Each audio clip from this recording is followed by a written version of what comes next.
മൻമോഹൻ സിംഗ് തന്നെ നേരത്തെ പറഞ്ഞിട്ടുള്ളതാണ്. എൻ്റെ സർക്കാർ UPA സർക്കാർ ആനുകൂല്യങ്ങൾ പ്രഖ്യാപിക്കുമ്പോൾ ആദ്യം ന്യൂനപക്ഷങ്ങൾക്ക് കൊടുക്കും, മുസ്ലിങ്ങൾക്ക് കൊടുക്കും, നേരത്തെ പറഞ്ഞിട്ടുള്ളതാണ്. SC/ST ഇല്ല, അത് പറഞ്ഞിട്ടില്ല. പട്ടികജാതിക്കാർക്കും പട്ടികവർഗക്കാർക്കും വലിയ അവഗണനയാണ് UPA കൊടുത്തത്. നമ്മുടെ നാട് ഒരു സെക്കുലർ സമൂഹമാണ്. ഏതെങ്കിലും ഒരു മതത്തിന് വേണ്ടി പ്രത്യേക ആനുകൂല്യം കൊടുക്കാനുള്ള യാതൊരു ഭരണഘടനാപരമായിട്ടുള്ള അവകാശവുമില്ല. കോൺഗ്രസ് പാർട്ടി കഴിഞ്ഞ കാലങ്ങളിലെല്ലാം ചെയ്തത് അങ്ങനെയാണ്. ഇപ്പോഴും അവരുടെ പ്രകടന പത്രികയിൽ അവർ അതാണ് പറഞ്ഞുകൊണ്ടിരിക്കുന്നത്. പ്രധാനമന്ത്രി ചൂണ്ടിക്കാണിച്ചത് വോട്ട് ബാങ്ക് താല്പര്യത്തിന് വേണ്ടി ജനങ്ങളെ ഭിന്നിപ്പിക്കുന്ന പ്രചാരണം കോൺഗ്രസും UPAയും ഇന്ത്യ മുന്നണിയും നടത്തുന്നതിനെതിരായിട്ടാണ്. മോദിയുടെ എല്ലാ പദ്ധതികളും എല്ലാവർക്കും തുല്യ നീതിയോടുകൂടിയാണ് കൊടുത്തിരിക്കുന്നത്. കോൺഗ്രസ് വിഭവങ്ങൾ പങ്കുവയ്ക്കുമ്പോൾ മുസ്ലിങ്ങൾക്ക് ആദ്യം കൊടുക്കണം എന്നുള്ള നിലപാടാണ് സ്വീകരിക്കുന്നത്. ഇവിടെ ഈ ചോദ്യം ഇടതുപക്ഷം കോൺഗ്രസും ചോദിക്കുന്നുണ്ടല്ലോ. ഇവിടെ രണ്ട് ന്യൂനപക്ഷങ്ങളുണ്ട്. കേരളത്തിൽ മുസ്ലിങ്ങളും ക്രിസ്ത്യാനികളും പ്രധാനപ്പെട്ട ന്യൂനപക്ഷങ്ങളാണ്.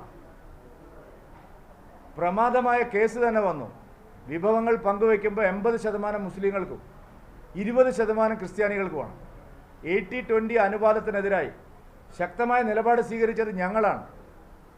ക്രിസ്ത്യാനികൾക്ക് അവരുടെ അർഹമായിട്ടുള്ള ആനുകൂല്യം വിഭവങ്ങൾ പങ്കുവയ്ക്കുമ്പോൾ, സ്കോളർഷിപ്പ് കൊടുക്കുമ്പോൾ, മറ്റ് ആനുകൂല്യം കൊടുക്കുമ്പോൾ, തൊഴിലവസരങ്ങൾ കൊടുക്കുമ്പോൾ 80-20 ഇവിടുത്തെ അനുപാതം. അതെങ്ങനെ സാധിക്കുന്നത്? 19% വരുന്ന ക്രൈസ്തവർക്ക് കിട്ടേണ്ട ആനുകൂല്യം, ജനസംഖ്യാനുപാതിക ആനുകൂല്യം നിഷേധിക്കപ്പെടുന്ന സംസ്ഥാനമാണ് കേരളം. അതാണ് കേരളം ചർച്ച ചെയ്യേണ്ടത്. പ്രധാനമന്ത്രി അതാണ് പറഞ്ഞത്. ന്യൂനപക്ഷങ്ങൾ എന്ന് പറയുമ്പോൾ ഒരു വിഭാഗം മാത്രമാണ് എന്നുള്ള ഒരു ധാരണയിലാണ് കേരള രാഷ്ട്രീയം മുമ്പോട്ട് പോകുന്നത്. ന്യൂനപക്ഷം എന്ന് പറഞ്ഞാൽ സംഘടിത വോട്ട് ബാങ്ക് ഉണ്ട്, അവരുടെ കാര്യങ്ങളെല്ലാം നടക്കണം. മറ്റുള്ളവരൊന്നും ന്യൂനപക്ഷത്തിൻ്റെ പരിധിയിൽ വരുന്നില്ല. ക്രിസ്ത്യാനികളോട് ചിറ്റമ്മ നയമാണ് കേരളത്തിലുള്ളത്. ചർച്ച ചെയ്യേണ്ടത് അതാണ് ഈ തെരഞ്ഞെടുപ്പിൽ. ഏതെങ്കിലും ഒരു പാർട്ടി ജനസംഖ്യാനുപാതികമായ പ്രാതിനിധ്യം സംവരണത്തിൽ ക്രിസ്ത്യാനികൾക്ക് ലഭിക്കണം എന്ന് പറഞ്ഞത് ഞങ്ങൾ മാത്രമാണ്, BJP മാത്രമാണ്. എന്തായാലും ആ ചോദ്യം നന്നായി. കേരളം ചർച്ച ചെയ്യട്ടെ.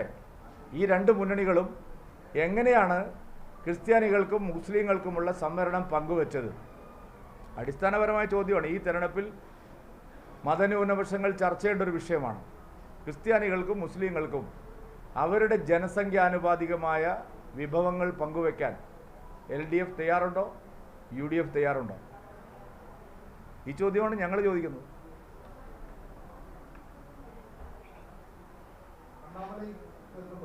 അണ്ണാമല വരുന്നുണ്ട്. 24-ാം തീയതി അദ്ദേഹം മാനന്തവാടിയിൽ റോഡ് ഷോയിൽ പങ്കെടുക്കുന്നു. ഇന്ന് ഹിമന്ത ബിശ്വ ശർമ്മ വരുന്നുണ്ട്. വണ്ടൂരിൽ വലിയ റോഡ് ഷോയിൽ അദ്ദേഹം പങ്കെടുക്കുന്നുണ്ട്. അസം മുഖ്യമന്ത്രി രാഹുൽ ഗാന്ധിയുടെ കള്ളത്തരങ്ങൾ മുഴുവൻ ദേശീയ തലത്തിൽ പൊളിച്ചടുക്കിയ നേതാവാണ് ഹിമന്ത ബിശ്വ ശർമ്മ.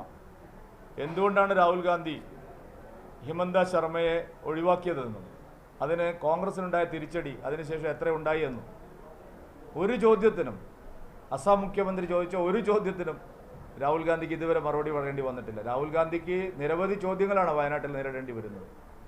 ഹിമന്ത ബിശ്വ ശർമ്മയെ ഞങ്ങൾ കൊണ്ടുവരുന്നത്, അദ്ദേഹം ഇവിടെ പ്രചാരണം നടത്തുന്നത് വോട്ടർമാർക്കിടയിൽ ഈ രാഹുൽ ഗാന്ധിയുടെ നിഷ്ക്രിയത്വം, അദ്ദേഹത്തിൻ്റെ ഉത്തരവാദിത്വ ബോധമില്ലായ്മ, അദ്ദേഹത്തിൻ്റെ പൊള്ളത്തരം തുറന്നു കാണിക്കുന്ന ഒരു പ്രചാരണമാണ് ഞങ്ങൾ നടത്തുന്നത്.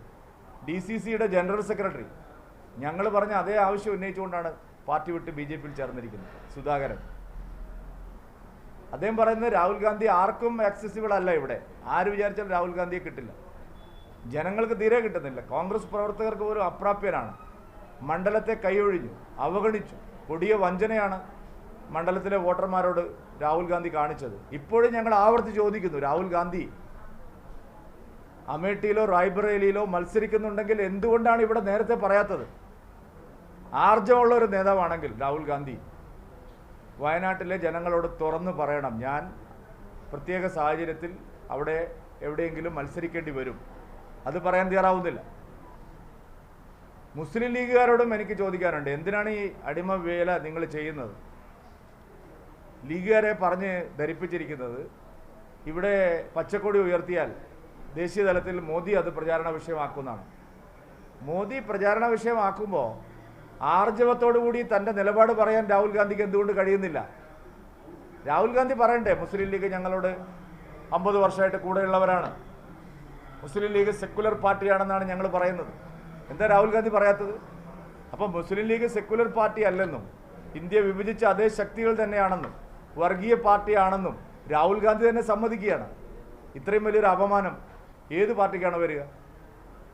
അപ്പോൾ മുസ്ലിം ലീഗിനെ ആകെ അപമാനിച്ചിരിക്കുകയാണ് രാഹുൽ ഗാന്ധി.